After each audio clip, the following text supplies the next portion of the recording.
Alex, can you maybe share with everybody the difference with the IELTS exam with the TOEFL? So that is the other, the other exam that is accepted by the CGFNS. And maybe also speak a little bit about the OET, because this is another exam that is available in the world, but is not actually accepted by the CGFNS. Can you maybe talk a little bit about the different types of exams? You're on mute. You're on mute, Alex.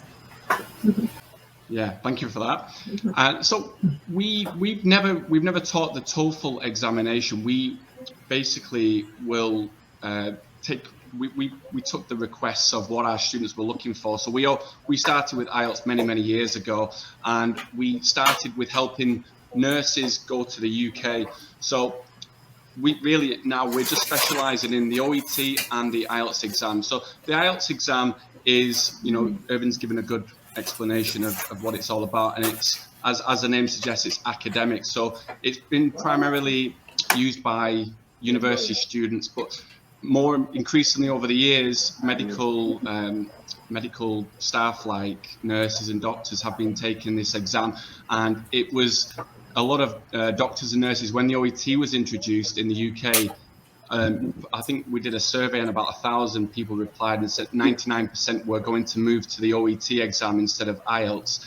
And that's because they felt it was more healthcare specific. So the OET exam, we're hopeful that at some point in the future in the US, it's going to be accepted for nurses. Whenever that is, we don't know, but a few states have accepted it right now, but not the CGFNS. And the OET exam is healthcare specific situations. So for example, for speaking, they could do a role play, so between a nurse and a patient, or it could be a carer as well, just to test that the healthcare English that you're using in day-to-day scenarios in your job. You could be a nurse in Manila or in other cities or in India, wherever you're from right now, you are using that English on a day-to-day basis.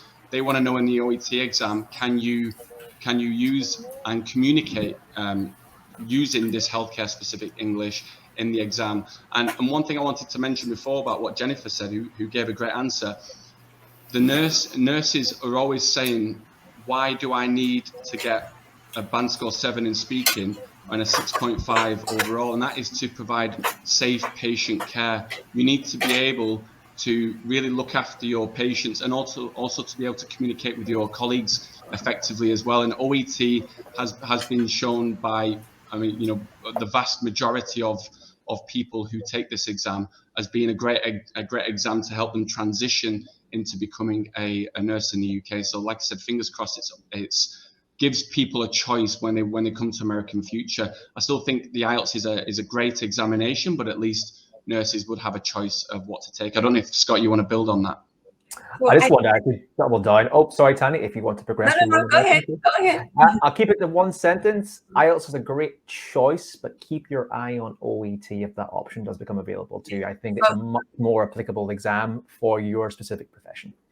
So hopefully we're going to have the OET be accepted. It's fingers crossed in the US by the CGFNS for international healthcare workers. But right now, the only two exams that they will accept